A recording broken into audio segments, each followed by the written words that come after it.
أعوذ بالله من الشيطان الرجيم.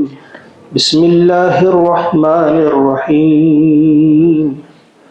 يا أيها الذين آمنوا اذكروا الله ذكرا كثيرا وسبحوه بكرة وأصيلا. صدق الله العظيم.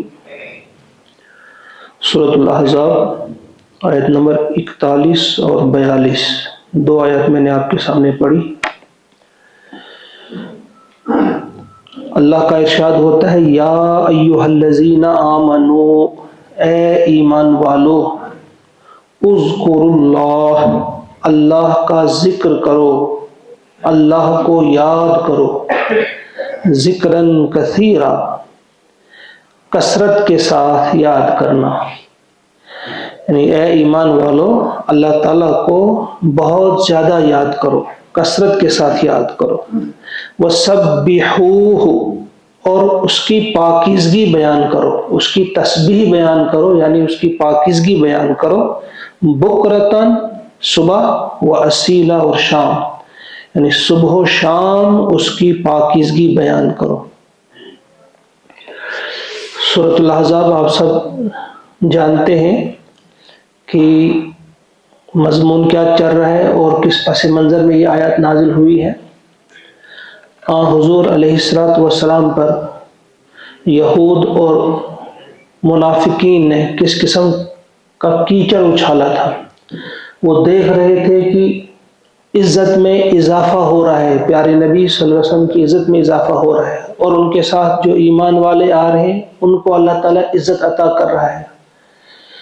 تو حسد کی بنا پہ، وہ جو حسد کی وجہ سے ان کے سینوں میں جلن تھی، تو انہوں نے مختلف قسم کے پروپیگنڈے استعمال کیے حضور علیہ السلام کے خلاف۔ تو ان میں یہ بھی تھا ایک کہ دیکھو بھائی، اپنے منہ بولے بیٹے کی بیوی سے شادی کی، یعنی اپنی بہو سے اس نے شادی کی، اور اسی طرح سے 4 سے زیادہ بیویاں انہوں نے رکھا ہے۔ اس کے متعلق مختلف قسم کی بےہودہ قسم کی باتیں۔ اب اس کے جواب میں فرمایا جا رہا ہے مومنوں سے کہ تمہارا کیا کام ہے؟ یہ جو پروپیگنڈا ہو رہا ہے تمہارے خلاف، یہ تمہارے خلاف بدتمیزیاں اور بےہودگیاں بکی جا رہی ہیں، تو اس کے جواب میں تمہارا کیا رویہ ہونا چاہیے؟ خاموش بھی تم نے نہیں رہنا ہے، جیسے تمہارے کسی کے کان پہ جوں تک نہ رینگے، ایسا بھی درست نہیں۔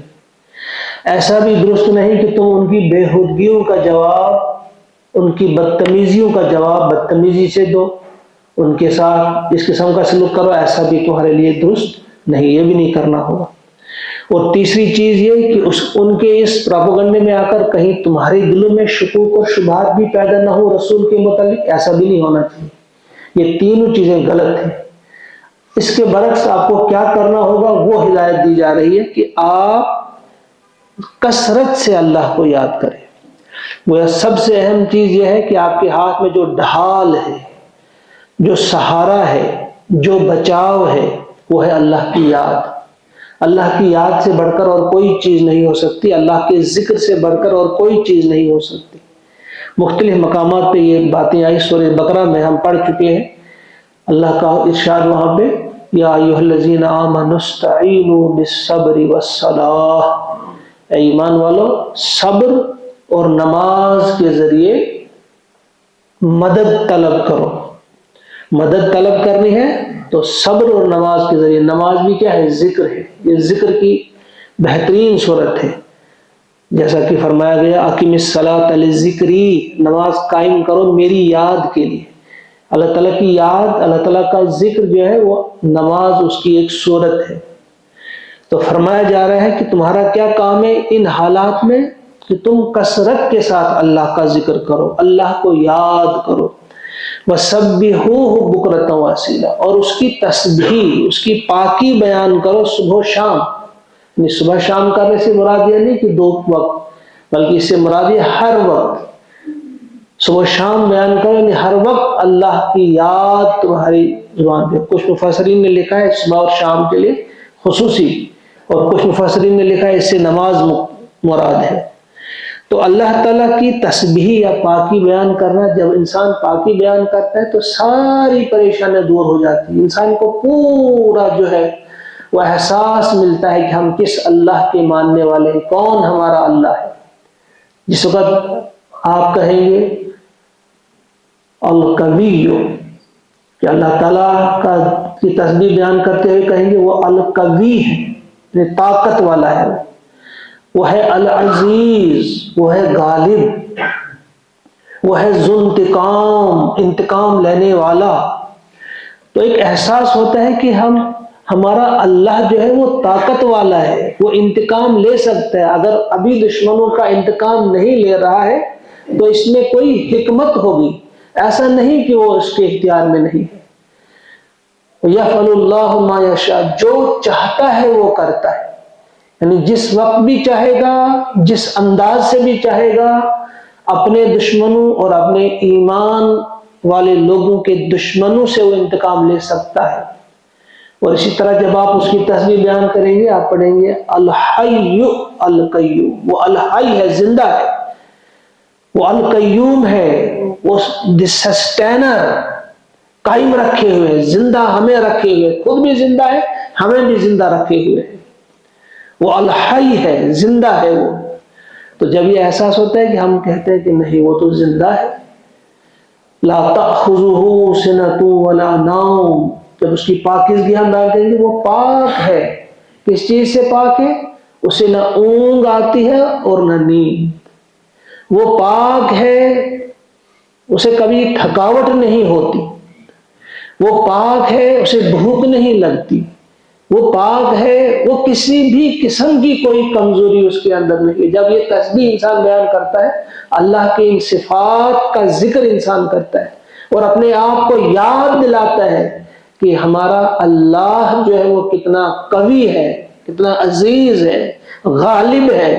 تو لہٰذا اگر ابھی وہ ہمارے دشمنوں کا گلا نہیں دبا رہا ہے تو اس کا مطلب یہ نہیں کہ اس کے اندر طاقت نہیں ہے، ایسا نہیں ہے، بلکہ اس میں ایک حکمت ہے۔ تو فرمایا اس وقت جب وہ حضور علیہ السلام پر کیچڑ اچھال رہی تھی تو مومنوں سے کہا گیا کہ تم خاموش نہیں رہو گے، تم ان کا جواب بھی نہیں دو گے بدتمیزیوں سے، ایسا بھی نہیں کرو گے، اور خود بھی تم شک اور شبہ میں مبتلا نہیں ہو جاؤ گے، بلکہ اللہ کو یاد کرو گے، جس اللہ نے اس رسول کو بھیجا ہے، تمام انبیاء کا سردار بنا کر، امام الانبیاء بنا کر۔ تو اس اللہ کی یاد تمہارے دلوں میں ہو، اور صبح و شام تسبیح بیان کرو، پاکی بیان کرو اللہ تبارک و تعالیٰ کی۔ هو الذی، وہی ہے، یصلی، جو بھیجتا ہے، علیکم، تم پر، وملائکتہ، اور اس کے فرشتے۔ کیا بھیجتا ہے تم پر؟ وہ اپنی رحمت بھیجتا ہے وہ تم پر، اور اس کے فرشتے تمہارے لیے رحمت کی دعا کرتے ہیں۔ یہ جو سب صلی جو ہے، یہ کبھی منسوب جب اللہ کی طرف ہو تو اس کا مطلب ہوتا ہے اللہ تعالیٰ رحمت بھیجتا ہے۔ جب یہ فرشتوں کی طرف منسوب ہو یا انسانوں کی طرف، اس کا مطلب ہوتا ہے کہ وہ رحمت کی دعا کرتے ہیں۔ جس طرح سے ہے ان اللہ وملائکتہ یصلون علی النبی، بے شک اللہ تعالیٰ اور اللہ کے فرشتے رحمت بھیجتے ہیں حضور صلی اللہ علیہ وسلم پر۔ یا ایھا الذین آمنوا صلوا علیہ وسلموا تسلیما، اے ایمان والو تم بھی بھیجو رحمت، یعنی تم بھی دعائے رحمت کرو، تم بھی درود بھیجو اس پر اور سلام۔ تو فرشتے جب بھیجتے ہیں یا انسان جب بھیجتے ہیں تو ان کا مطلب ہے یہ کہ وہ اللہ ہی سے دعا کرتے ہیں۔ جب ہم سے کہا گیا درود بھیجو تو ہم کیا کہتے ہیں؟ اللہم صلی علی محمد وعلی آل محمد، درود ابراہیم۔ گویا جب ہم سے کہا جاتا ہے تم بھیجو، اس کا مطلب یہ ہے کہ ہم نے اللہ سے دعا کرنی ہے تو بھیج۔ تو اللہ تعالیٰ جب بھیجتا ہے، اپنے لیے لفظ استعمال کرتا ہے تو وہ بھیجتا ہے رحمت، وہی اللہ کی رحمت ہے جو اللہ کے نبی علیہ السلام پر نازل ہو رہی ہے، جو مومنوں پر بھی اللہ کی رحمت برستی ہے۔ تو اس چیز کو دیکھ کر کڑتے ہیں یہ، ان کے دلوں میں جلن ہوتی ہے، تمہاری عزت دیکھ کر، تمہارا جلال دیکھ کر، تمہاری پاکیزگی دیکھ کر،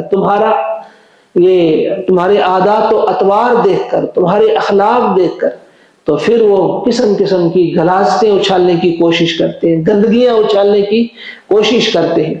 تو تمہارا کام اس معاملے میں یہ ہونا چاہیے کہ تم نے ان کا جواب جو ہے اس انداز سے دینا ہے کہ تم نے کثرت کے ساتھ اللہ کو یاد کرنا ہے۔ تو فرمایا کہ وہی ہے جو بھیجتا ہے تم پر رحمت، اور اس کے فرشتے دعائے رحمت کرتے ہیں تمہارے لیے۔ کیوں؟ لِيُخْرِجَكُمْ، تاکہ وہ اللہ نکالے تمہیں من الظلمات الی النور، ظلمات سے نور کی طرف۔ ظلمات ظلمت کی جمع یعنی اندھیروں سے، وہ تمہیں تاریکیوں سے نکال کر نور کی طرف، روشنی کی طرف لے آئے۔ تمہیں جہالت کی تاریکیاں، کفر کی تاریکیاں، اسی طرح سے گمراہی کی تاریکیاں، مختلف قسم کی تاریکیاں ہیں، ان سے نکال کر وہ لاتا ہے تمہیں نور کی طرف، توحید کی روشنی کی طرف۔ تمہیں لے آتا ہے وہ باعزت زندگی کی روشنی کی طرف، با مقصد زندگی روشنی کی طرف، با اخلاق زندگی کی روشنی کی طرف۔ وہ تمہیں اعلیٰ قسم کا انسان دیکھنا چاہتا ہے اور لاتا ہے، بناتا ہے تمہیں وہ اعلیٰ قسم کا انسان۔ لِيُخْرِجَكُم مِّنَ الظُّلُمَاتِ إِلَى النُّورِ، تاکہ وہ نکالے تمہیں ظلمات سے، اندھیروں سے نور کی طرف، روشنی کی طرف۔ وَكَانَ بِالْمُؤْمِنِينَ رَحِيمًا، وَكَانَ اور ہے، بِالْمُؤْمِنِينَ مومنوں پر، رحیمًا مہربان، اور ہے اللہ تبارک و تعالیٰ مومنوں کے لیے بہت ہی رحیم، بہت ہی رحم کرنے والا، بہت ہی مہربان ہے ایمان والوں کے لیے وہ۔ تو یہ 3 آیات ہیں جن کا مطالعہ اس وقت ہم نے کیا۔ ایک بار آپ ان آیات کو سنیں گے، مختصر سی آیت تھی۔ یا ایھا الذین آمنوا اذکروا اللہ ذکرا کثیرا وسبحوہ بکرۃ وأصیلا هو الذی یصلی علیکم وملائکتہ لیخرجکم من الظلمات الی النور وکان بالمؤمنین رحیما۔ یہاں اس بات کو پھر دھیان سے سنیے آپ کی، فرشتے بھی تمہارے لیے دعائے رحمت کرتے ہیں۔ یہ صرف یہاں نہیں، کئی مقامات پہ آیا کہ فرشتے بھی آپ کے لیے کرتے ہیں، جیسے سورہ مومن میں ہے الذین یحملون العرش ومن حولہ یسبحون بحمد ربہم ویؤمنون بہ ویستغفرون للذین آمنوا ربنا وسعت کل شیء رحمۃ وعلما فاغفر للذین تابوا واتبعوا سبیلک وقهم عذاب الجحیم۔ یعنی حاملین عرش فرشتے جو ہیں، جو عرش اٹھائے ہوئے فرشتے ہیں، اور ان کے آس پاس رہنے والے فرشتے، بے شمار فرشتے، وہ اللہ تعالیٰ کی حمد کے ساتھ اس کی تسبیح بیان کرتے ہیں اور اللہ پہ ایمان رکھتے ہیں، اور وہ دعا کرتے ہیں آپ کے لیے۔ کن کے لیے؟ ربنا وسعت کل شیء علما ورحمہ، اے الہ العالمین، اے ہمارے پروردگار، تیری رحمت چھائی ہوئی ہے اور تیرا علم چھایا ہوا ہے ہر جگہ پر، ہر چیز پر چھایا ہوا ہے، یعنی ہر چیز تیرے علم میں ہے اور تیری رحمت چھائی ہوئی ہر چیز میں۔ وسعت کل شیء رحمۃ وعلما فاغفر للذین تابوا، تو مغفرت کر لے، معاف کر دے ان لوگوں کو جنہوں نے توبہ کی۔ فاغفر للذین تابوا واتبعوا سبیلک، اور توبہ کرنے کے بعد جنہوں نے تیرا راستہ اختیار کیا، جو سیدھے راستے پہ آ گئے، ان کی مغفرت فرما۔ وقہم عذاب الجحیم، اور انہیں جہنم کے عذاب سے بچا، بڑھتی ہوئی آگ، بلیزنگ فائر، اس سے بچا تو انہیں۔ یعنی فرشتے بھی آپ کے لیے دعا کرتے ہیں، لیکن یہاں تذکرہ ہے کن لوگوں کا؟ جنہوں نے توبہ کی اور توبہ کے بعد اللہ کا راستہ اختیار کیا۔ ایسے ایمان والوں کے لیے اللہ تعالیٰ دعا کرتے ہیں۔ اللہ تعالیٰ اس دعا میں ہمیں بھی شامل فرمائے۔ ربنا تقبل منا انک انت السمیع العلیم، وصلی اللہ وسلم علی سیدنا و مولانا محمد وآلہ واصحابہ اجمعین برحمتک یا ارحم۔ السلام علیکم ورحمۃ اللہ۔